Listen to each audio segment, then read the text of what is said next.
The first time I saw him, he was already a stranger, but the kind of stranger who felt like home. He said pretending would be easy, just like smiling through another meeting. I didn't tell him I haven't trusted my smile in years. The office was too quiet at this hour, not peaceful, just hollow, like a room that remembered better conversations. The overhead lights buzzed with that awful, blue-toned fluorescence that made everything look a little colder than it was. Someone had left their jacket slung over a chair, and someone else's half-eaten protein bar sat abandoned near the copier. It all felt like evidence of people who knew how to leave. I stayed. My cursor blinked in the middle of a half-written email. Subject: Contest withdrawal request to HR coordinator. Hi Meredith. After some thought, I've decided. I hit backspace. Hard. I deleted the whole thing like it had said something unforgivable. My name was already on the list. My name, next to his. Theo had laughed when it went up in the break room. Come on, it'll be easy, he'd said. We pretend all day in meetings, don't we? I didn't answer, just nodded, like it didn't cost me anything. Maybe it didn't look like much. Just a little whiteboard above the coffee station where someone had drawn hearts around the words cutest couple contest. But there were prizes involved, an actual paid vacation. For nights in some resort Theo probably wouldn't remember the name of. People signed up with their real partners. Or, in our case, with whoever they joked about over lunch.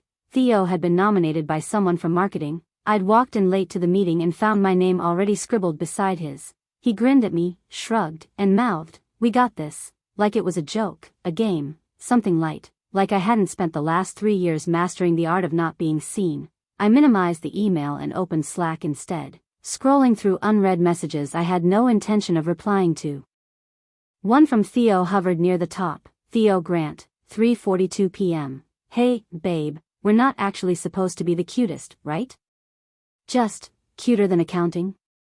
I didn't respond to that one either. I wasn't good at pretending, not anymore, not since him. The other, coworker romance, no one in this office even knew about. The one who smiled through morning meetings and left me unraveling in my own silence after. The one who taught me how fast real affection could turn into a PR nightmare if you picked the wrong person.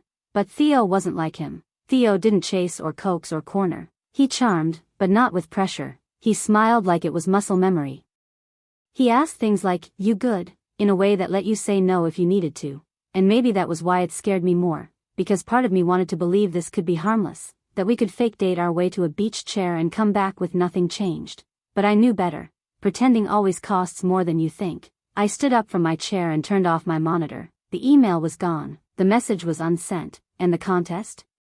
Still happening. I walked past Theo's empty desk on the way out. His stupid, oversized headphones were draped across his keyboard, and his favorite mug, the one with the faded, "World's Okayest Programmer" logo, sat half full and forgotten. I almost reached for it, but I didn't. By the time I reached the kitchen, Theo was already there, tie loosened, sleeves rolled, leaning against the counter like he belonged to every moment that passed him by. He looked up when I came in. "Hey, partner," he smiled like it cost him nothing. I nodded, reaching for the water tap, anything to keep my hands busy. "HR sent the contest details," he said, pulling out his phone. "We just have to post one picture a week, be cute, and not get caught fighting in the break room." He looked at me over the rim of his coffee cup. "Think we can manage that?" I swallowed too quickly and choked on silence.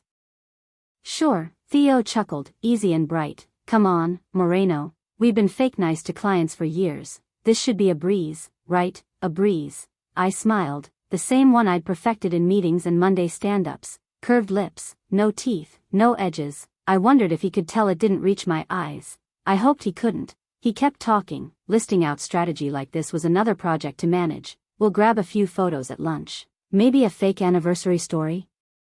People love that stuff." He grinned, then added, "Unless you've got a better idea, I'm flexible." I had 1,000 ideas. Most of them involved deleting my name off that damn whiteboard and pretending none of this had ever happened. Instead, I just said, "Sounds good." And maybe that was the problem. I was always saying things that sounded good, always nodding through the parts that hurt. Because pretending was safer than explaining why I didn't want to pretend at all. He pushed off the counter, coffee in hand, and walked past me, his arm brushing mine, warm and unintentional. "Team effort, yeah," he said over his shoulder. "We'll win this thing easy." I didn't answer, but I smiled again, and this time, I hated myself for it. I dropped my bag by the kitchen table and stood there for a minute, coat still on, keys in hand, the The silence pressed in around me, not heavy, just familiar. It's funny how quickly you can start pretending, even when no one's watching. I opened the fridge, closed it again, walked to the window, checked the lock. Unnecessary things. Comfort rituals. I should have told HR I'd been joking, that the sign-up sheet wasn't serious, that Theo and I had laughed about it, sure, but that I didn't mean it. I should have pulled out before it became real. But real's a tricky word when you've already blurred those lines before. I sat on the couch without turning on the TV, just let the quiet stretch across the apartment, long and safe. It had been 3 years, still. The way he used to say my name in the hallway sometimes echoed louder than my own thoughts. Back then, I believed the late-night calls and the stolen glances between meetings meant something, that he meant it. He didn't. And when it all collapsed, when the texts stopped, and the meetings turned cold, I still had to see him every day, still had to pretend none of it happened, smile, nod, produce clean slides by Friday. I learned the trick then. Keep your voice even, keep your eyes dry, don't give anyone anything they can hold against you. So when Theo called it easy, I didn't correct him, because it's not the pretending that's hard, it's what pretending makes you remember. I sat across from Theo in the break room, picking at my salad, nodding like I was in on the joke. Laughter bounced off tile and steel. The overhead light hummed above us, too bright, too clean. Theo was telling some story. Something about spilling coffee on his tie before a client pitch. His charm landed easily. Like it always did, effortless, safe. I kept my gaze on the edge of the table. Then HR wheeled in a cart of pastries, followed by balloons. All right, lovebirds, Sandra said, grinning. We're bringing the cutest couple contest back this year. A cheer went up. I didn't move. Theo tilted his head toward me, amused. We figured we'd start by announcing the top nominees, Sandra went on, scrolling through her tablet. You'll vote Friday. Winning couple gets an all-expenses-paid trip, beach resort, cocktails, the works, more cheering. I sipped my water. Sandra looked up, smiled like she was delivering good news. Eva Moreno and Theo Grant, you two are leading by a landslide. Someone whistled, someone clapped, my name, tied to his, out loud. In this room, I laughed, or something like it, and kept chewing even though I'd already swallowed. Theo leaned toward me, voice low. Guess we're famous now. I met his eyes for a second. He looked pleased, playful. I nodded. That same nod I'd given in the hallway, like agreement costs nothing, like I hadn't gone home and erased an email to HR the night before. Everyone kept talking, voting strategies, hashtag suggestions. Theo said something clever and I smiled on cue. It's strange, being seen, especially when no one's really looking. I sat back down at my desk, the leftover hum of the break room fading behind me. Everyone was still smiling at Theo like he was some kind of secret everyone wanted to be in on. It was the way he leaned in, laughed easy, remembered names like they mattered, like he belonged in a place that didn't feel like a cage. I watched him from the corner of my eye, this lightness he carried so naturally, and felt the cold echo of my own stillness. How did he do it? How did he fill a room while I made myself small enough to disappear into the shadows? It wasn't bitterness, more a dull ache, like the quiet after a song you forgot you loved. There was that laugh again, the one I thought I'd memorized from some other lifetime when I believed flirting was harmless and hope wasn't just a trap. Now, I felt invisible in the brightest room, a ghost pretending she wasn't lost. Theo glanced my way once, his smile polite but not probing. I folded my hands, staring down at the screen. A half-finished email still sat open in another tab, one where I'd asked HR to take me out of this contest, but the words felt heavier now, more permanent.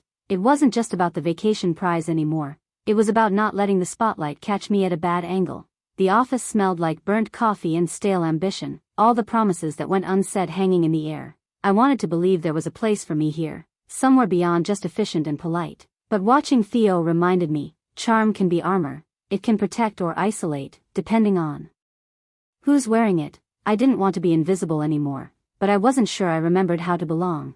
The chair creaked as I shifted.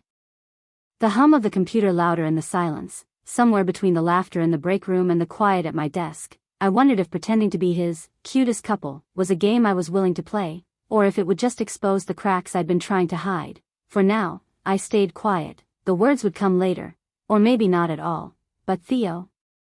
He didn't have to try so hard, and that was what made it so hard for me to watch. Theo showed up right on time, a half-smile teasing the corners of his mouth like he already knew this was going to be awkward. The office was empty, the fluorescent lights humming low and steady overhead. It felt too quiet, like the silence was holding its breath. "Okay, so," he said, dropping into the chair across from me. "We need to nail this couple act." HR's watching, his voice was light, but his eyes looked serious, like this was more than just a dumb contest. I pulled out a scrap of paper, something I'd scribbled on during the day but hadn't thought much about until now. Theo leaned in, pen ready. "We start with the basics," he said. "Shared hobbies, inside jokes, couple habits." I nodded, trying to keep my face neutral while my heart felt like it was folding in on itself. Shared hobbies, inside jokes, couple habits. Words that felt like a language I used to speak but forgot. I jotted down the obvious: coffee breaks, lunch walks, pretending to complain about deadlines, small stuff we could fake. Theo laughed quietly, crossing lunch at that taco place off the list with a neat line. "We could say we bonded over tacos," he said, easy for him to joke about. For me, it was a reminder of dinners I'd eaten alone, after days that never ended with a we added little rituals, stealing each other's pens. That time I covered for him in a meeting, the way he always saved the last donut. The list grew, and with each item, I felt the sting of absence. Memories that weren't ours but that I carried like old photographs tucked away where no one could see. "Inside jokes," Theo said, tapping the pen. "We need one good one." I shrugged, the weight of the room pressing down. "Maybe, the coffee thing? Oat milk, no sugar, extra hot, that one's yours." He smiled again, softer this time. "Perfect." I wrote it down and looked at the paper, a collection of fictions stitched together, pretending to be us. My fingers trembled just a little. "This is dumb," I whispered. "Feels like building a house on air." Theo didn't say anything. He just folded the paper, sliding it toward me like it was a lifeline. And maybe it was, because for the first time in a long time, I realized how much I missed having something real to hold on to, even if, for now, it had to be fake, quiet and tight. The office hum feels heavier here, like the list is a fragile thing, holding all the hopes I don't say out loud. I stare at the email again. HR's cutest couple contest, the offer to back out, my own fingers hovering over the delete button. The cursor blinks like it knows what I want but won't give me peace. The office is quiet, still too clean and empty. The hum from the coffee machine is gone, long off. Since 4, my screen glows harshly, but the warmth doesn't reach me. I want to pull the words away, erase myself from this charade, from whatever this is becoming. But then, laughter, soft, effortless. Theo's voice carries down the hall, easy and light, like he's still the guy everyone thinks he is. The one who smiles without a crack. Something inside me tightens, not pain, not quite, a freeze, like a breath caught in the throat. Too loud in the silence. I close the email, fingers clenched on the mouse like holding on or letting go was the same thing. He's there, just outside the door, somewhere between fake and real, between everything I'm trying not to feel and the small thread I'm still clinging to. I don't trust it, not this, whatever it is. But I don't walk away either. The screen dims, the list we made last night sits folded on the corner of my desk, a quiet reminder. I think of the inside jokes we invented, the fake habits we planned to mimic. They felt empty then, like echoes of something I lost long ago. Now, they hum with a strange kind of weight. I take a breath, slow and steady, like I'm trying to convince myself this is still just a game. But maybe, just maybe, it isn't. The cursor blinks one last time before I shut the laptop. No words, no promises, just the quiet decision not to run. Because sometimes the smallest moments, an unfinished email, a laugh in the hallway, can shift the whole story, even if you don't want them to. And maybe, just maybe, that's enough to start. The cup was warm in my hand, but I didn't feel it. Too early for nerves, too late to pretend I wasn't doing this on purpose. I stood outside his desk for a second too long, watching the screensaver bounce around the monitor. No photos, no notes, just the faint hum of his second monitor left on overnight, casting a low, bluish glow across the surface. I set the coffee down. Oat milk, no sugar, extra hot. That part was easy. I remembered the order from a month ago, when he'd made a joke in line about being painfully predictable. I had laughed, reflexively, like someone trained to respond to charm with sound. Now there was no laugh, no sound, just my fingers brushing the edge of the paper cup, and the way the silence around me felt heavy, not empty, but full of something I didn't want to name. I didn't leave a note, that would have been too much, too clear. I didn't wait around either. By the time he walked in, I was already behind my screen, typing nothing pretending everything. I didn't look up, but I heard it, the pause in his step, the slight rustle of his jacket as he took off his coat, the chair squeaking just slightly as he sat, then, nothing. No comment, no question, just the quiet click of his lid opening. Followed by a small exhale, not a sigh, not quite, but close enough that I felt it, and still, I didn't look. If I did, it would make it real. If I did, I'd have to see how he held it, like a friend, or like something else. I wasn't ready for either answer. Instead, I took another sip of my own coffee, cold now, forgotten, but his stayed warm, and somehow, that was enough. I didn't look up when he came in, didn't check if he noticed the coffee, didn't wait for his reaction, just kept typing. Emails, reports, noise on a screen. My heart thudded like I'd done something wrong, like I'd handed over something too soft. He murmured something, maybe, thanks, as he passed behind me, or maybe it was just the creak of his chair. I didn't turn around. Instead, I buried myself in the quarterly projections like they could keep me safe. If I worked fast enough, hard enough, maybe I wouldn't feel anything. I used to be good at this. Hiding in plain sight, a quiet desk, a neutral face, the sound of heels echoing in a mostly empty office, the smell of too hot coffee cooling untouched. That was the trick. Make the care so small no one could call it that, make it deniable, disposable. I sipped my own drink. It was lukewarm, bitter, wrong ratio of milk, wrong kind of day. People trickled in, the usual chatter, someone laughing too loud near the copier, but I kept my headphones in with no music playing, just silence. I didn't look at him, didn't check if he smiled, didn't want to know if the coffee was still sitting there, untouched. Let it be just another office habit, like spreadsheets, or small talk, or pretending. I could pretend too. I was good at that. I'd had practice, smiling at someone who never meant it, loving someone who never saw me. So I typed. I nodded when someone passed by, and when Theo's chair scraped against the floor as he stood for a meeting, I still didn't turn. Not because I didn't want to, but because I did, and wanting, even a little, was too close to hope, too close to dangerous. We were all on the call, that Monday blur of numbers and overlapping voices. Theo sat 2 desks down, notebook open, pen spinning in his fingers. I was pretending to listen, trying not to look, trying not to notice if the coffee cup was still half full, if he'd finished it, if he'd liked it, if it meant anything. The line crackled. Someone said Q3 again. I typed nothing. Then, casual, in the middle of someone else's thought, thanks for the coffee. Eva. He didn't look at me when he said it, didn't smile, just kept his eyes on his screen, voice light, easy, like it was a line he'd used before, like he meant it the way people say bless you when someone sneezes. And I nodded. Or maybe I didn't, I can't remember. The thank you felt colder than no thank you at all, because now it had been named, tucked into a polite category, filed as something expected, not something felt. I clicked open an empty document, typed 3 lines, deleted them. He laughed at something someone else said, and I sat there, letting the quiet between us grow thick. It was nothing, just coffee, no note, no joke, just a drink on a desk and a girl who thought too hard about it. I didn't bring one the next day, didn't come in early, didn't check if his cup was still there, if he'd washed it, if he was waiting. Not that he would have been. He was good at pretending. I just hadn't realized I wasn't. The laughter came before I even looked up, full, easy, unforced.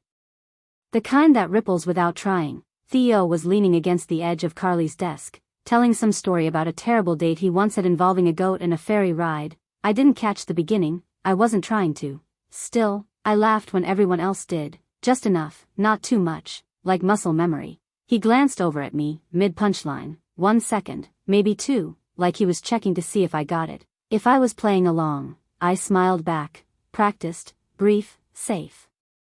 The room buzzed again, another laugh. Someone's chair squeaking as they leaned in. The moment moved on, effortless for everyone else. I went back to the spreadsheet I wasn't reading. My coffee had gone cold. Across the office, Theo's voice softened into someone else's conversation. He was good at that, sliding between groups, giving everyone just enough of him, not too close, not too far, like always. I used to think it meant something. The way his eyes crinkled when he laughed, the way he remembered how people took their coffee. I used to think that was warmth. Maybe even interest.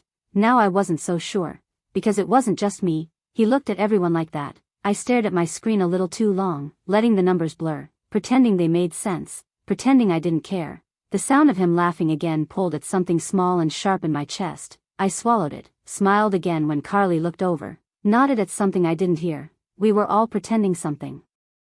Some of us were just better at it. It was raining by the time I packed up, not the cinematic kind.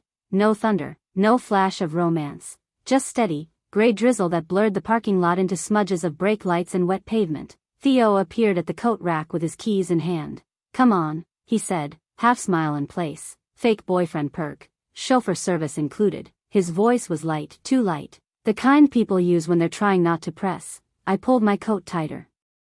"Thanks," I said, reaching for the umbrella I almost didn't bring. "But I've got errands." "It's fine." He didn't argue, just nodded once and stepped aside to let me pass, the way he always did, effortlessly polite, like charm was something he wore instead of felt. Outside, the rain soaked through my shoes in 3 blocks. I kept walking. I thought about his smile when he said it. Chauffeur service, the way it didn't quite reach his eyes. I thought about how easy it would have been to say yes. But easy wasn't the same as safe, and safety, real safety, didn't come from pretending you belonged in someone's passenger seat. It came from knowing they'd still want you there when the pretending was over. By the time I reached my apartment, my umbrella was dripping, my fingers numb, and the sidewalk glittered with puddles that caught the streetlight just enough to feel lonely.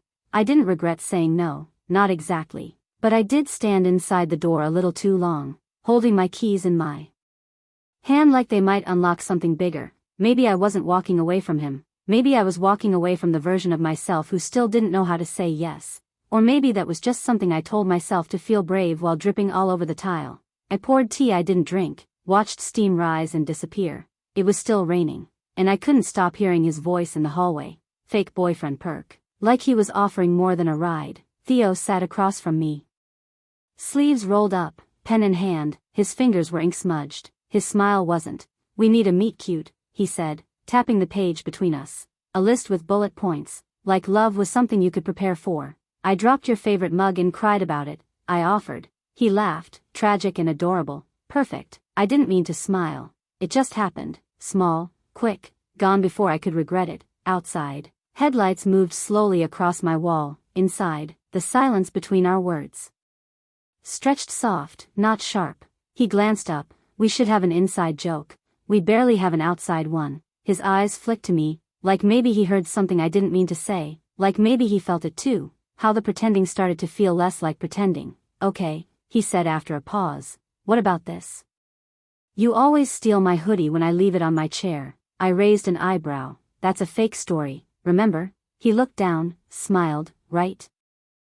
I watched him sketch a tiny heart next to it anyway. It felt dangerous, that tiny shape, like it knew more than we did. At some point, I stopped correcting the made-up memories, let them sit between us like maybe they could grow real. He read one aloud. "First anniversary. You gave me a book you annotated." "That sounds like me," I said, barely a whisper. He nodded. "I think I'd like that version of us." I looked at the list. At his handwriting curled beside mine. It was just ink, but it stayed, and for one moment, I let the quiet between us feel like home. The coffee was still warm when I set it down beside him. I didn't say anything, just the mug, and the space I left around it. He was already mid-sentence, something about client revisions and updated timelines. He smiled at me. Quick, automatic. Then kept talking. 3 sips, that's all he took. I watched from across the table, trying not to. His fingers curled around the handle once, tapped it once, then nothing. He got distracted by graphs, laughed with Claire about something I didn't catch.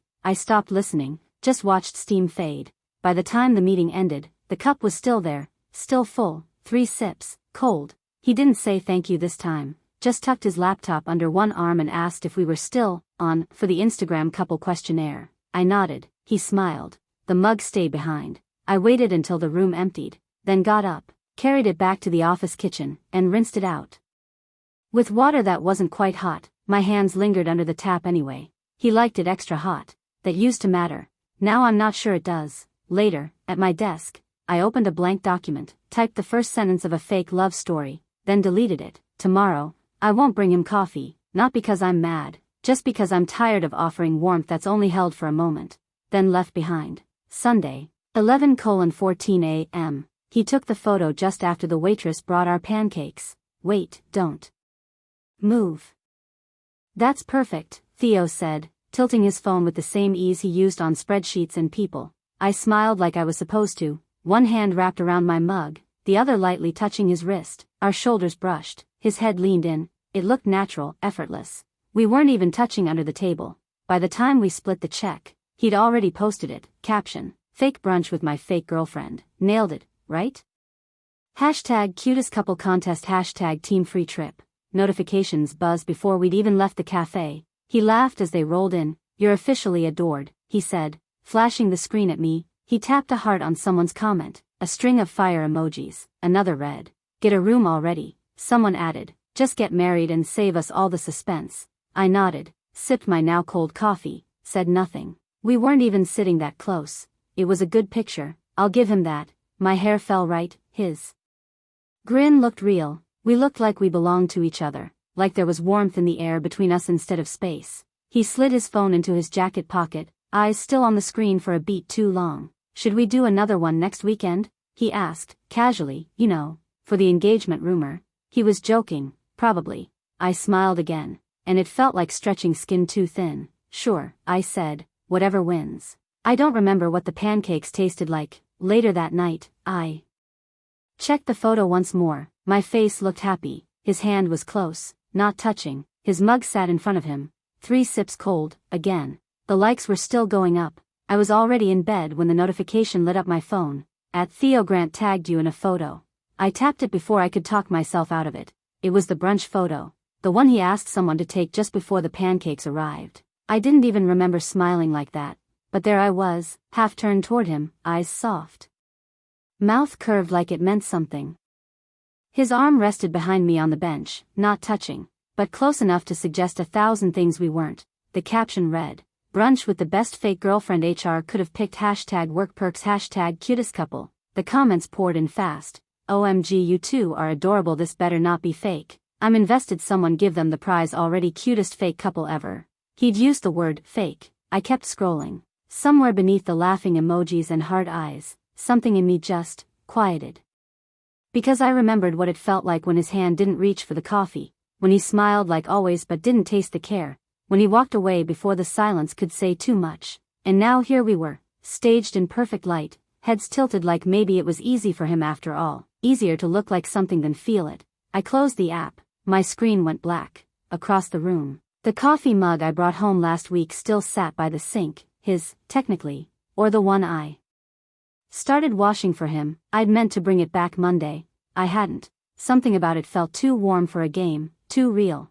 I turned off the lamp. Outside, someone laughed from a nearby apartment. Full, echoing, alive. Inside, it was just me and the quiet hum of the fridge, and a version of me frozen in a photo, smiling like she hadn't already started letting go. The elevator doors slid shut behind us with a mechanical sigh. Just the two of us, 14 floors to go. Theo rocked back on his heels, hands in his coat pockets. Well, if this isn't our most romantic morning commute yet. It was the kind of line he always tossed out, light, playful, a little self-aware. Usually, I'd give him something back, a quiet smirk, a shake of my head, something to let him know I was still in the game. But today, I just stared at the numbers lighting up above the door. 4, 5, 6. He shifted slightly beside me. I could feel him look over. You okay? I nodded, too quickly, just tired. Which wasn't a lie, but it wasn't the truth either. He let out a soft breath through his nose, like he wanted to say something else but didn't know where to start, or maybe didn't want to start. 7, 8, 9, that post got more likes than when I announced my promotion, he said. We're officially more popular fake dating than I've ever been alone. He chuckled. I didn't. My reflection in the mirrored walls didn't move either. I looked like someone standing next to a stranger. I didn't even remember smiling like that, I said quietly. He blinked. What? Nothing. 10, 11, 12. I felt his eyes on me again, but I didn't give him anything to catch. No laugh, no look, no bridge back. The doors opened. I stepped out first. He didn't follow right away. The cafe was cozy, low lights and soft music that should have made us feel like anything but coworkers faking it. I sat across from Theo, our lunch trays between us like a barrier we both hesitated to cross. He smiled, the one he saved for the cameras, but it didn't reach his eyes. I kept my smile smaller, quieter, like it wasn't quite mine. The easy banter we'd rehearsed on the elevator dissolved before we'd even ordered. He asked about my weekend, routine stuff, but I kept the answers clipped. leaving room for silence. The waitress poured our coffees. I noticed he took his oat milk, no sugar, extra hot without me needing to remind him. But something about the way he accepted it, like a box checked, a task done, made me ache. I caught his glance once, brief and careful, like he was trying to find the part of me that had disappeared. I looked away before he could see the hesitation in my eyes. We laughed when we were supposed to laugh, touched our hands lightly for the photos, but between bites, the closeness felt hollow. The warmth in the room didn't reach us. I thought about the coffee I'd left on his desk that morning, how that small gesture had slipped by like a ghost. I wanted it back. The chance to do it differently, to mean it better. Theo shifted in his seat, eyes on his phone, fingers tapping the screen, pretending the screen was more interesting than the space between us. I swallowed a tight laugh. You okay? He smiled again, warmer this time, but it didn't bridge the distance. Yeah, just a lot on my plate. We finished our meals in quiet. The easy closeness we were supposed to fake felt like a fragile mask stretched too thin. Outside, the world moved on, couples holding hands, strangers sharing stories. I wondered if either of us would ever stop pretending. I didn't say it aloud, but the truth was there in the silence. Proximity didn't mean connection. Theo glanced up once more, and for a second, I thought maybe he'd try to close the gap. But then his phone buzzed, and the moment passed, and I was left with my coffee, growing cold, and a quiet ache I didn't know how to name. Late. The apartment was quiet enough to hear the hum of the city outside. Distant and indifferent, I sat on the edge of my bed, phone warm in my hand, screen glowing like a small, fragile invitation. My fingers hovered over the keys, the cursor blinking patiently.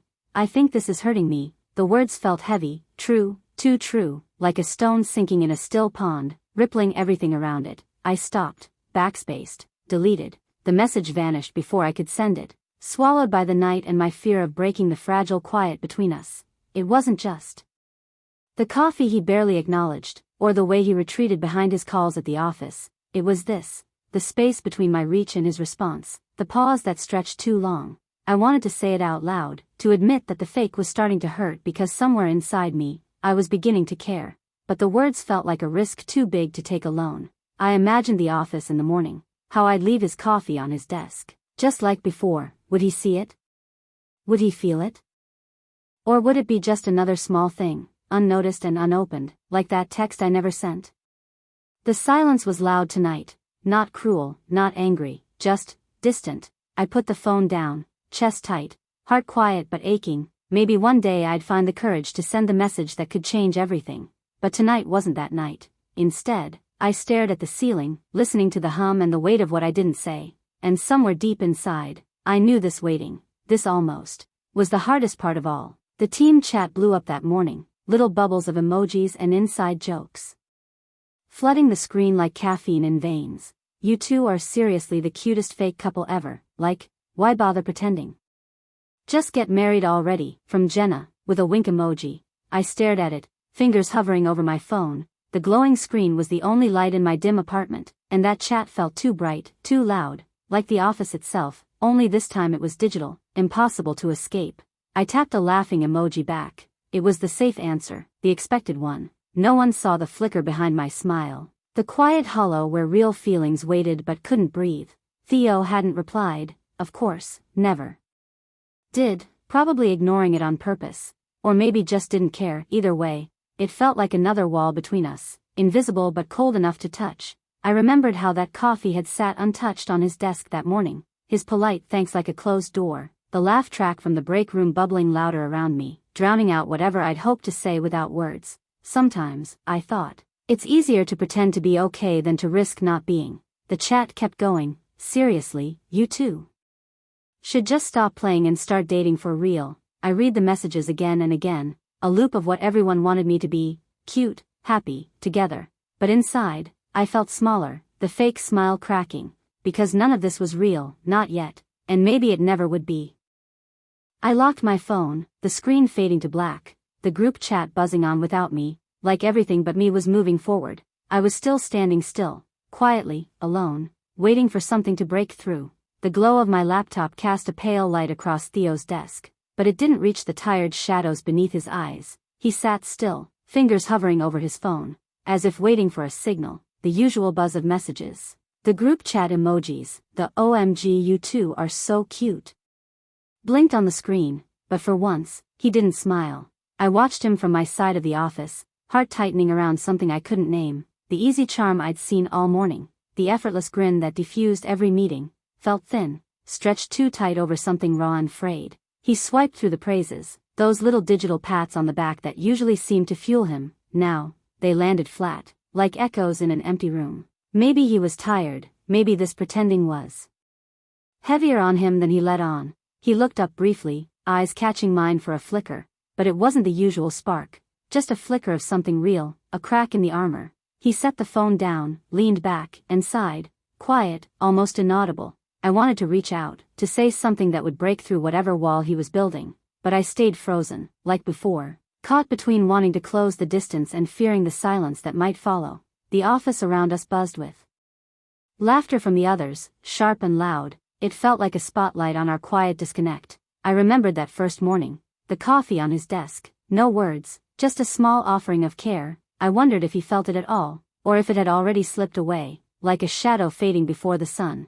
He glanced at me again, this time with something softer, almost a question. But then, just like that, he smiled, not the bright one, the shield, but a tired, small curve that didn't reach his eyes.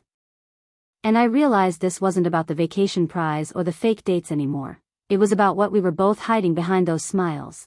And maybe, just maybe, that was the first step towards something real. The airport smelled like recycled air and stale excitement. People rushed past, dragging suitcases and smiles, ready to escape. We stood near the check-in, a perfect photo op, cutest couple, glowing and easy. Theo cracked a joke about us winning the trip by default. I forced a laugh. My smile felt brittle, like it might shatter if I held it too long. He glanced my way, eyes sharp enough to catch my quiet resistance. But he didn't say anything. Maybe he didn't know how. The waiting area buzzed, laughter from a group behind us, strangers sharing joy effortlessly. I felt like I was watching from behind glass. Theo's hand brushed mine, light and brief.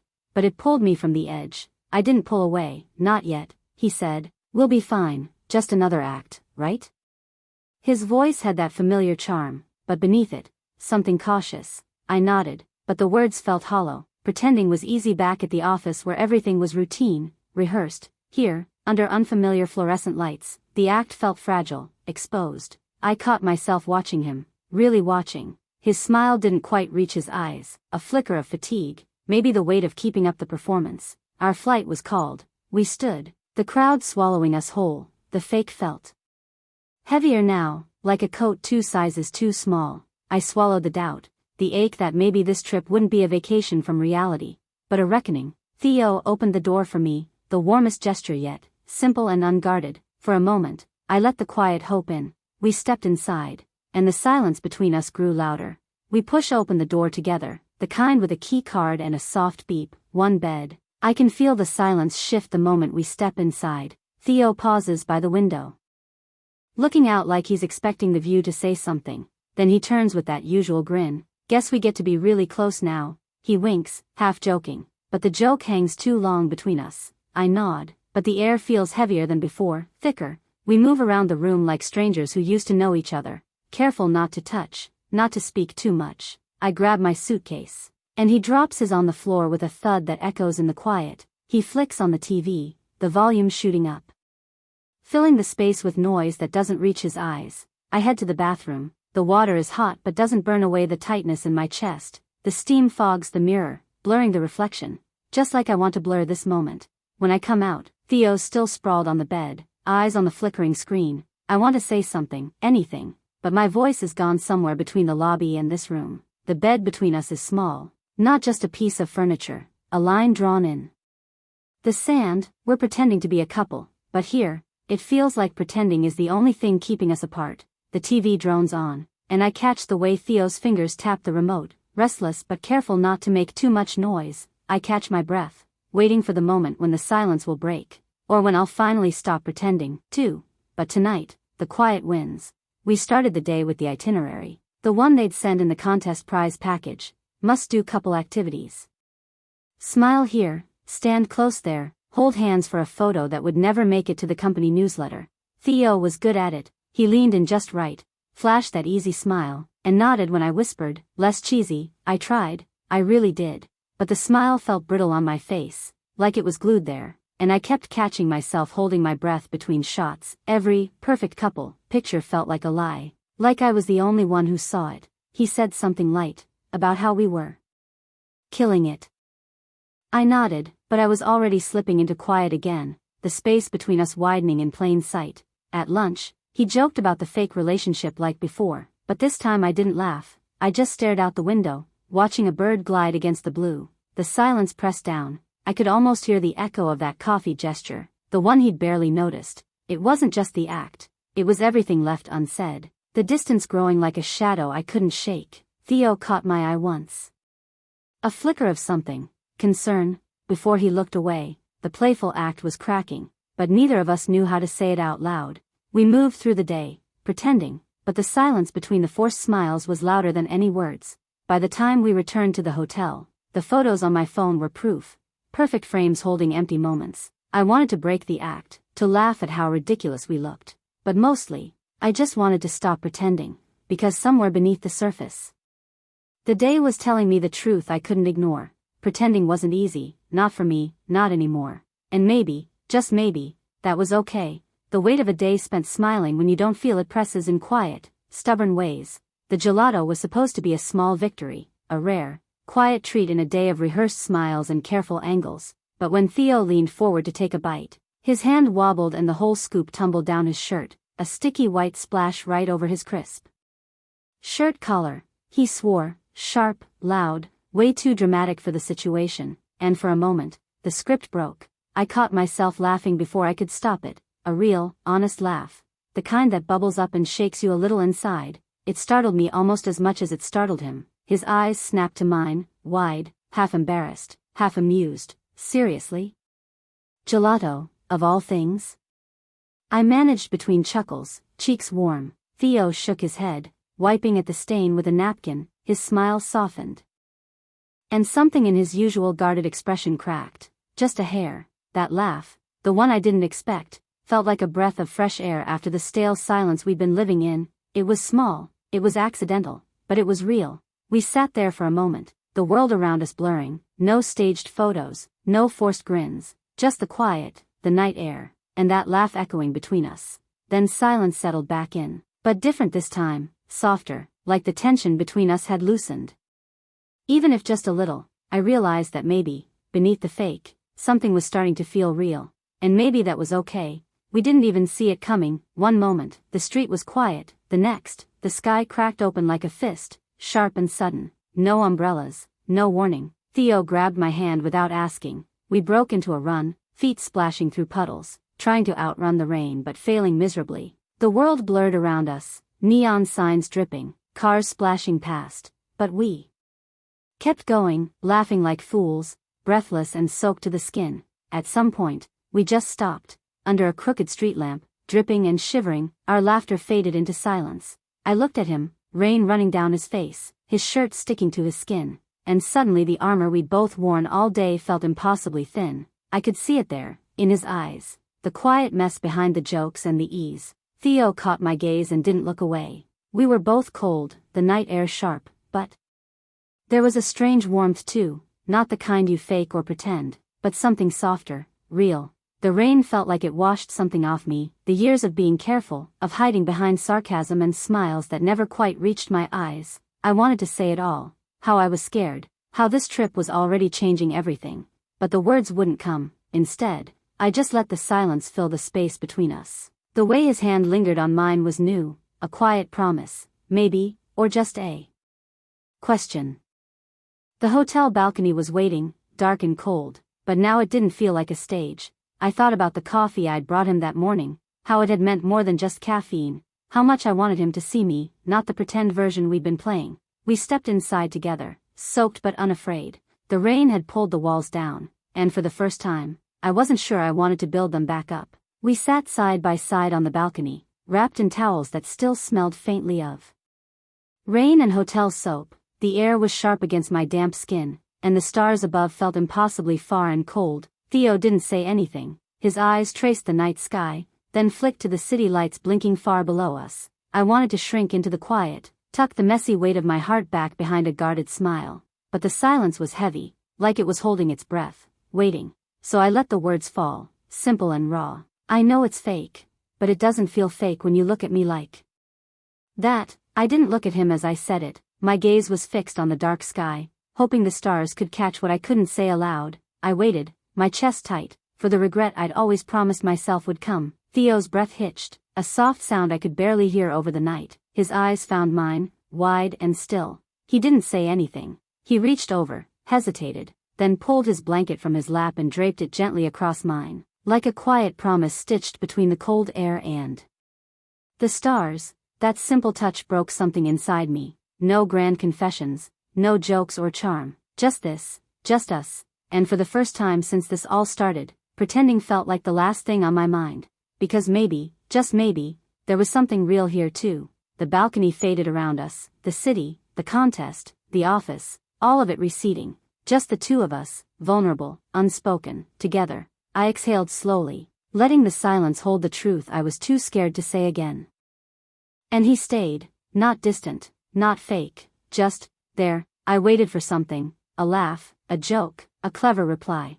But he didn't say anything, just breathed. The night air wrapped tight around us, cold enough to see our breaths, but the silence felt warmer than I expected. Then, softly, his voice broke through, low and strange. I didn't know it felt real to you. It wasn't like him, no charm, no easy smile, just something raw, hesitant, like he was trying to find his footing on fragile ground. I turned my head slightly, catching the way his eyes stayed fixed somewhere beyond the balcony rail, as if looking at the stars might keep him from slipping. He stayed quiet after that, not awkward, not defensive, just still, and for the first time, I saw the spaces between his usual words, the parts he never gave away in meetings or casual chats, the parts that said more than any confession could. We sat there, wrapped in that borrowed blanket, the cold pressing in from all sides but held back by this fragile, unspoken understanding. No one called us fake couple tonight, no one laughed or whispered from down the hall. It was just us, real in the quiet, in the waiting, in the pause that stretched between a confession and an answer.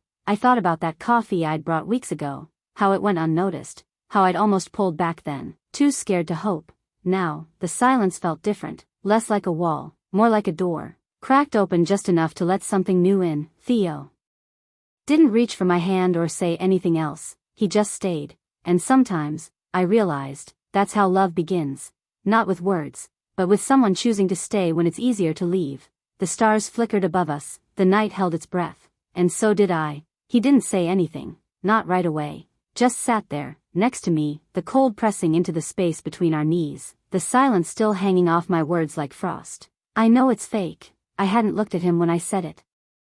I still couldn't, my voice had barely made it out, like something I was afraid would shatter if I said it louder. And now, nothing, no apology, no easy joke to lift the tension, just quiet. Then, without a sound, I felt the shift. His blanket, the one bunched around his legs, warm from his lap, was lifted and draped across mine, carefully, gently, not tossed, not shared in that breezy, we're just friends who don't care, kind of way. It settled around me like something meant. He didn't touch me, not directly, but the gesture did.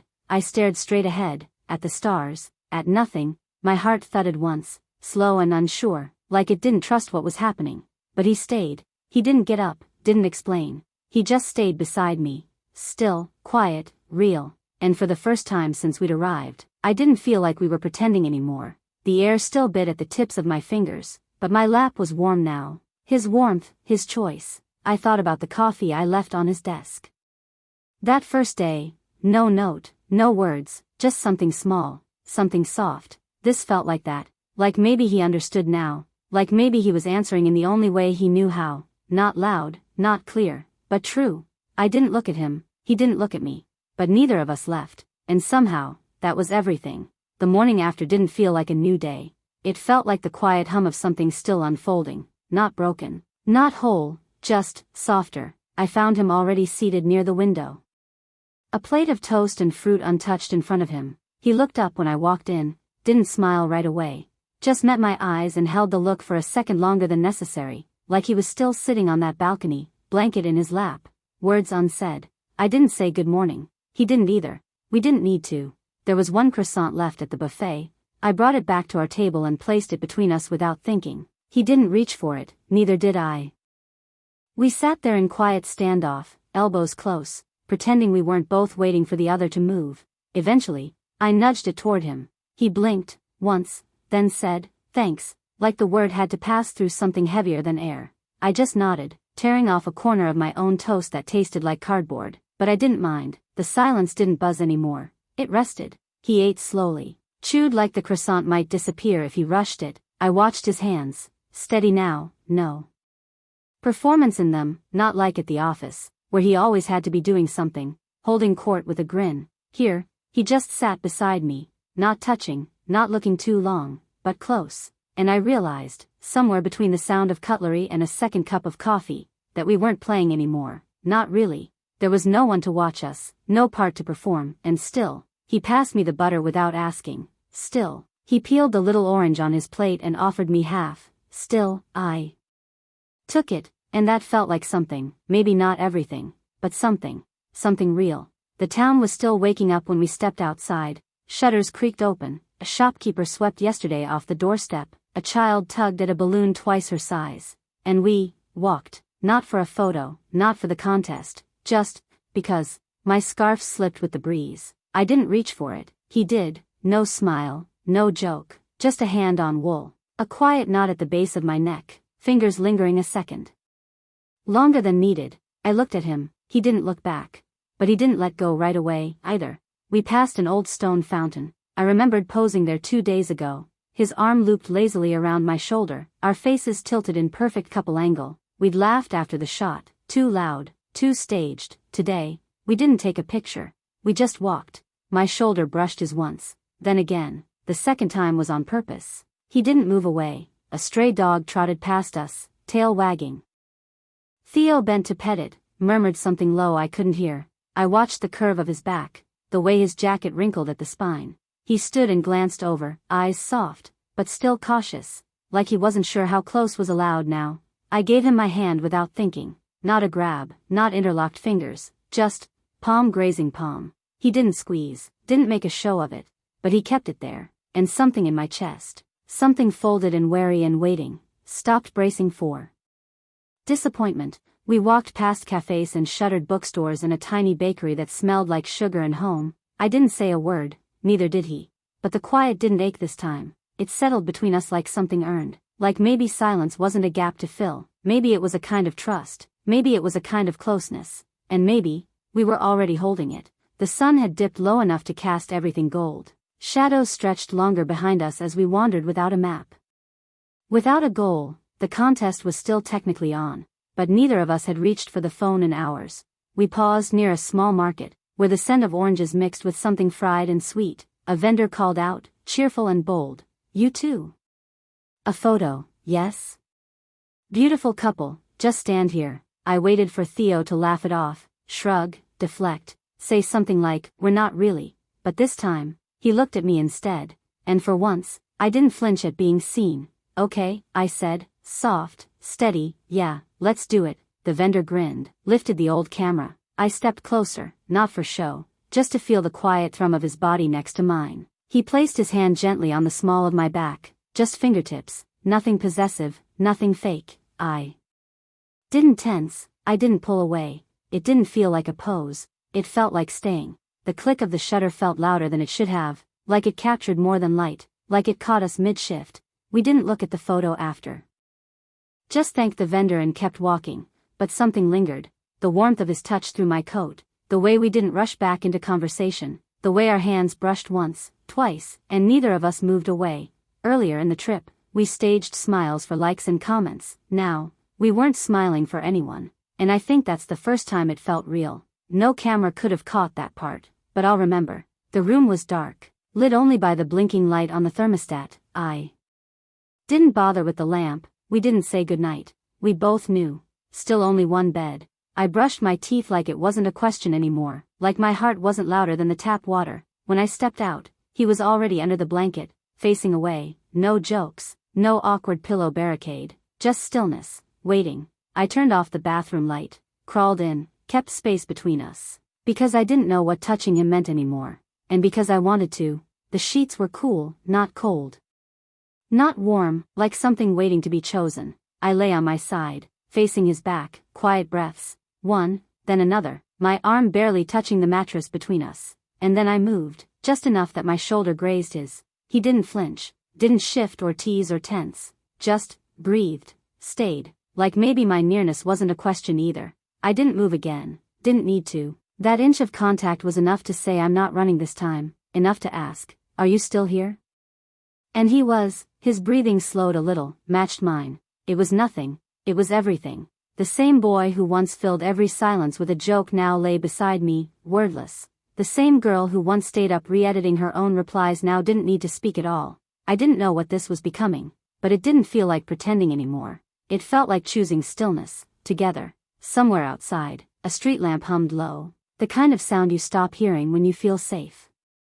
Eventually, my eyes closed, his shoulder was warm against mine, and for the first time in years, I fell asleep not worrying what the morning would mean. The window shade was pulled down, but I could still feel the shape of morning pressing through. Thin, gray light edged the edges of everything. My coat sleeve, his hand resting palm up on his thigh. The silence between us wasn't awkward anymore, just full, the kind of quiet that lets you breathe slower. I didn't mean to lean on him, not really, I just let my head tilt. My hair brushed his shoulder and I waited, for a shift, a breath, a hesitation, something that said this was too far.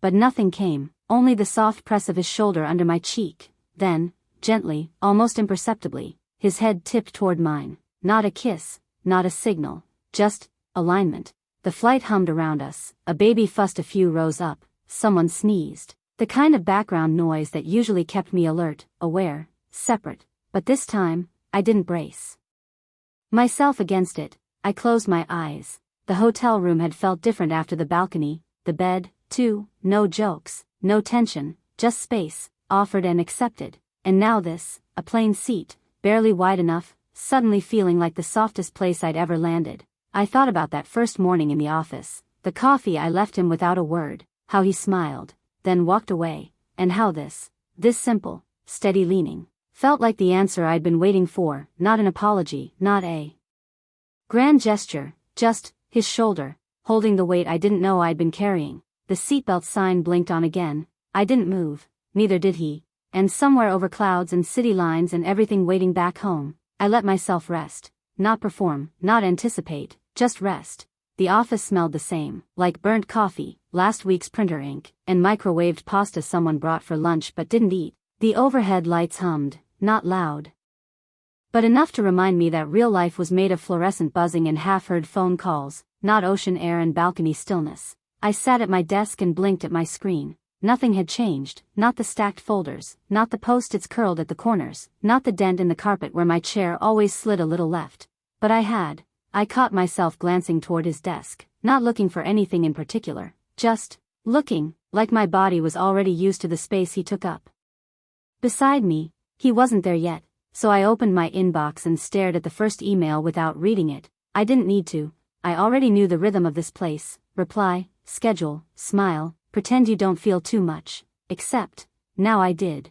Now I remembered the way he'd stayed still on the flight, shoulder to shoulder, not shifting away when I leaned in, not because he had to, because he chose to. I never used to think quiet could feel full. Now I wasn't sure it ever had to be loud. I reached for my mouse and felt the smallest tug in my chest, a reminder, not pain, just proof. Something had softened, and I didn't want to fold it back into sharp corners again. When the elevator dinged, I didn't check the time, I just listened. Slow steps, the roll of a suitcase, a voice that always smiled before I turned to see it. I didn't pretend to look surprised. I just smiled. This time, I meant it. The hallway smelled like microwaved broccoli again. Somewhere down the corridor, someone's speakerphone was already too loud. Same hum, same lights, same awkward little office dance of pretending we're not all slowly unraveling under deadlines and shared birthday cakes. And yet, he was already there, standing in front of the elevator, not checking his phone, not bouncing on his heels like he sometimes did, just still, waiting. When the doors opened, he didn't speak, he just held it. One hand pressed gently against the silver frame, eyes meeting mine for only a breath before he looked away. I stepped in, he followed. The doors closed behind us. We didn't say a word, and I didn't feel the need to fill the silence. That was new. There was a time, not long ago, when being alone with him in a quiet space felt like holding my breath, not because of tension, but because of everything I wouldn't let myself hope for. Now it was just ease. We stood shoulder to shoulder, inches apart. His coat brushed mine, my arm almost touched his. I didn't shift away. He didn't try to shrink himself down or crack a joke to cut through it. He just stood beside me like it was the most natural thing in the world. Like this was something we did. Like this was something we could keep doing. I looked at the panel above the door. 2 floors left. I wasn't counting them down this time. I wasn't trying to get away. He didn't reach for my hand. He didn't have to. The conference room was too cold. It always was. Someone joked about it being a meat locker and people laughed. Too loud for 9:07 a.m. I didn't laugh. I didn't look up from my notes. I was half listening to charts and phrases like deliverables and action items underlined twice on the whiteboard. Then I felt it. That slow warmth, like sunlight through glass, settling somewhere between my shoulder blades. I glanced up. Theo wasn't watching the slide. He was watching me, not in that effortless, flirty way he used to. Not like he was trying to make a joke land or get away with something. This look was quiet, focused, familiar. Like the one he gave me on the balcony. Like he wasn't just seeing me, he was reading me. And for once, I didn't look away. I held it, just long enough to feel it land, to say something back without needing words. Across the table, Marcy shifted in her seat. I saw her eyes flick from him to me and back again. Her lips curved. Not surprised, not cruel, just knowing. I didn't flinch. Not like I used to, once. I would have panicked, pulled my gaze away, stiffened my shoulders. Gone back to pretending, now?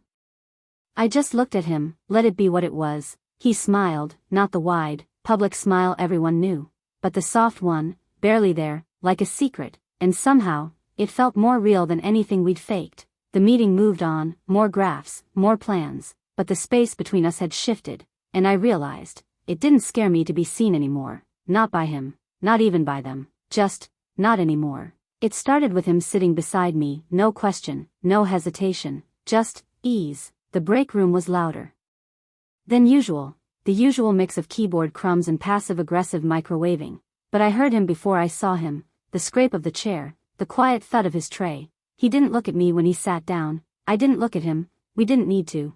I was mid-sentence, saying something about the new onboarding template. He opened his yogurt like it was the most natural thing in the world, and maybe it was. His knee brushed mine. I didn't move, not because I was frozen, but because I didn't want to. A few minutes later, I slid my container of grapes toward him, just like that, no eye contact, no clever comment, just handed it over. He took one, then another, quietly, no jokes, no smirks, just a small, grateful glance that felt like something more than thank you. Across the table, Nora raised her eyebrows, Julia leaned in, someone whispered something behind a napkin. I didn't flinch, I didn't shrink, I just kept talking about templates. I think that's when I knew, this wasn't something I was performing anymore. I wasn't waiting for the cameras to cut or the punchline to land. There was no script left to follow. There was just this, my knee against his, my grapes in his hand, and the part of me that used to hold back, quietly, unexpectedly, no longer doing that. It wasn't a grand moment. It was a lunch break. But it stayed with me all afternoon, like the soft echo of something true, something real, something mine. The office kitchen buzzed quietly. Nothing like the hotel balcony, but still, it had its own kind of stillness. I poured the coffee, careful this time, oat milk, no sugar, extra hot, just like I knew he liked it. My fingers lingered on the edge of the cup a second longer, the way I had back on that first morning. Theo stepped in behind me, the faint scrape of his shoes on tile mixing with the hum of the water cooler. I held the cup out, and for the first time, I didn't turn away before he took it. He took a slow, deliberate sip. And then held my gaze, not the quick polite smile from before, but something softer, like he remembered every version of this moment we'd shared, every time I'd reached out with this small offering. He smiled, slow and quiet, like he was saying, I see you, I'm here. I felt the warmth that wasn't just from the coffee spread through me, not because he said it aloud, but because he stayed in that moment with me. No pretending, no pulling away, just presence. I wanted to say something, thank you. Maybe, but the silence felt enough. This quiet exchange was what mattered, a small reclaiming of tenderness between us, built on something more than habit or convenience. I caught myself thinking back to that first day, how I'd left his coffee like a secret, hoping he'd notice, And now, he notices, really notices. It wasn't a grand confession or a dramatic turning point, just a refill. A small pause in the noise where something real slipped in, and for once, that felt like enough. I sat back in my chair, the hum of the office around me fading into something softer, like a melody just beneath hearing. The daylight through the blinds slanted warm lines across my desk. The same desk where, not so long ago, I left a coffee cup just right, hoping someone would notice. Theo was across the room, talking quietly with a colleague, but I didn't need to look at him to feel the change. It wasn't loud or obvious. It was in the way his eyes found mine for a fraction longer than before. The small ease in his shoulders when I passed by. I wasn't pretending anymore. No rehearsed smiles or guarded words. No measuring how close was too close. Just this, a quiet knowing that didn't ask for promises or explanations. I thought about the balcony, the blanket draped over my legs, how Theo stayed. No grand declarations, no perfect moments, just presence. That was enough. The brochure folded into a paper crane on my desk. The soft echo of a joke turned real, and the way his hand brushed my back in the break room. Nothing flashy, nothing rushed. It felt like breathing, natural and steady. I didn't analyze it. I didn't question if it was all in my head or some trick of light. I simply felt it, warm and slow, like a secret settling into the quiet spaces I'd kept locked for so long. I leaned forward, fingers resting lightly on the keyboard. The words I wanted to say stayed buried, not because I was afraid anymore, but because sometimes love isn't about saying, sometimes it's about feeling, in the spaces between, where no one else can see. And for the first time in a long time, I felt safe inside those spaces. I wasn't pretending. I was here. I was soft in the middle. And that was enough. I pushed open the door to my office, the late afternoon sun casting long shadows across the desks. Lunch had been the usual, quiet, solitary, a half smile when I passed Theo in the hall, but no words exchanged. Nothing felt different, until I saw it. There, on my desk, sat a paper crane. Perfectly folded, delicate edges sharp against the dull gray of the work surface. I recognized the paper immediately. The vacation brochure, the one we'd both stared at with a mix of disbelief and fake enthusiasm before everything changed. Next to it was Theo's favorite mug, the one I'd cleaned more times than I cared to admit, even though he always washed his own dishes. No note, no explanation, just those two simple things. Side by side. I didn't need words, not this time. The crane felt like a quiet invitation, a reminder of what we'd started, not with a grand gesture or an impossible promise, but something small, almost fragile, held between us like a secret. My fingers hovered over it before I tucked the edges gently, as if the paper held something alive. From the corner of my eye, I saw Theo step past my desk, heading to the kitchen. He glanced back, a crooked smile playing on his lips. "Hey, fake girlfriend," he said, light, teasing, like always. But this time, his hand brushed the small of my back, not hurried, not distant. He stayed close, and for once, I didn't pull away, because maybe pretending had been easy, but this was something else entirely, something real, something I was ready to try. I folded my hands around the mug, feeling warmth, not just from the coffee, but from everything it symbolized, from the crane, from him, from the slow, quiet hope I hadn't known I was holding on to. I looked up, our eyes met, no words needed. The silence between us was soft, steady, like a promise. Love wasn't loud. It didn't have to be. Sometimes, it just was. I spotted the mug almost immediately, the same chipped, blue-rimmed mug he always forgets on my desk by the end of the day. I didn't bother hiding it this time. I grabbed it, and headed to the tiny office kitchen where the sink sat under a grimy window. The water ran warm, and I swirled a sponge around the rim, remembering the countless times I'd done this, quietly, secretly, like a small act of kindness I was afraid to own. Today, I let the sound fill the room, the little scrubbing noises, the mug's familiar shape in my hands. No hiding, no pretending it was nothing. Again, Claire's voice was a soft smirk from behind me. I froze for a second, caught mid-sponge. "Yeah," I said, drying it off slowly. "He's hopeless." Claire laughed, that easy, knowing kind of laugh that doesn't ask questions. She leaned against the counter, watching me, not judging, just watching. I smiled back, because I realized something that hadn't been true before. I didn't mind being seen doing this, not anymore. Theo's mug wasn't just his anymore, it was ours. The same hands that once hesitated at touching me now left their mark in small ways, like leaving his mug on my desk, a silent trust fall. I placed it gently on his side of the shared table. It wasn't a grand gesture, no big declarations. Just something quiet, steady. When Theo came by later, he gave me that half-smile, the one that used to mean, this is just a game, but now held something softer. His eyes flicked to the mug, and then to me. No words, just a glance. And that was enough. Love didn't have to be loud, sometimes it was in the small, unhidden things. The warmth in the kitchen sink, the weight of a mug, the quiet acceptance of being seen. It was ours now, and maybe that was all I ever needed. I was halfway through scanning a report when I heard his voice, a familiar, teasing drawl threading through the quiet office buzz. Hey, fake girlfriend. The words used to prick like a thorn in my side, sharp and awkward, a label I'd wanted to scrub off my skin. But this time, I didn't flinch. I felt his hand lightly brush the small of my back as he passed, a touch so casual it almost felt accidental. But he didn't keep walking, he stayed, close enough to share the warmth of his presence without saying a word. There was that same lazy smile on his lips, the one that used to hide everything and reveal nothing, only now, it felt softer, quieter, like he was letting me in a little more. I laughed softly, the sound low and genuine, no edge of discomfort. Still stuck on that, huh? He shrugged, the ghost of a smirk playing on his face. Hey, it worked once, figured I'd try it again. But the teasing was different now. It wasn't a shield or a deflection, it was a thread, connecting us. A shared joke between two people who had been playing roles but were starting to write their own script.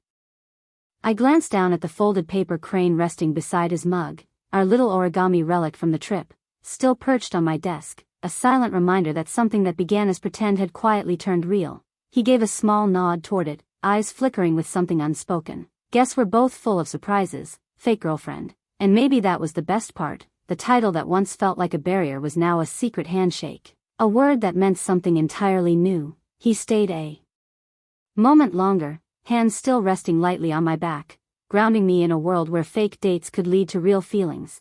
And maybe, just maybe, a future neither of us had dared imagine. The office hum faded into the background. For once, the ordinary felt intimate, and I realized I was no longer pretending. I was living this, slowly, quietly, honestly. And that was enough. Theo and I step out of the office together. The hum of fluorescence fading behind us, no plan, no rush, just two sets of feet falling into rhythm on cracked sidewalks. The city evening breathes around us, cool air, the distant bark of a neighbor's dog, faint laughter spilling from an open window. He points to a mangy terrier sniffing a fire hydrant. Remember when that printer jammed so bad it took us an hour to fix it?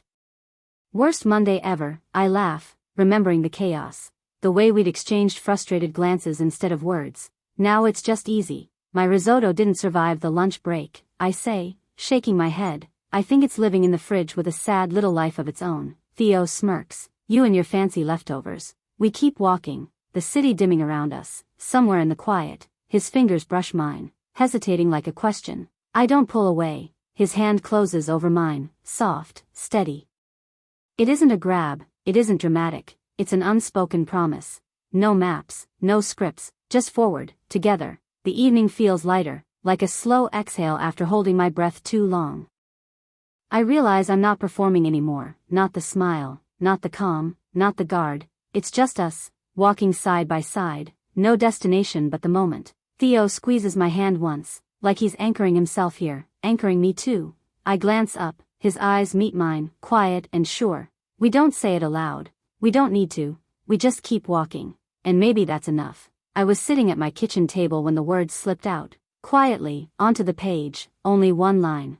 Pretending not to love him was the hard part. I stared at it, breath shallow, as if saying it aloud would shatter something fragile inside me. It wasn't a declaration meant for anyone else, just a quiet admission between me and this journal, the one place I could be honest without fear. The room felt still, the hum of the city outside, the faint clink of my pen resting beside the notebook. I closed the cover gently, as if closing off a secret I wasn't ready to share yet. Then, knock. I wasn't expecting anyone. At the door stood Theo, no grin, no teasing comment about fake dates or contests, just his real self, the one I'd come to know in quiet moments and soft gestures. I didn't want to wait till morning, he said. No fanfare, no rushing in, just a simple truth carried in the warmth of his voice and the way his eyes held mine. I didn't answer, didn't need to. He stepped inside, the space between us charged but calm, no grand words, no demands. Just presence. For the first time, love didn't feel like a performance or a game. It was quiet, it was steady, it was ours, real, imperfect, and unfolding. I let the silence settle around us, letting it hold everything we hadn't said yet. Because sometimes the truest thing is the one you whisper to yourself before you say it out loud. And tonight, I finally could. Subscribe, please.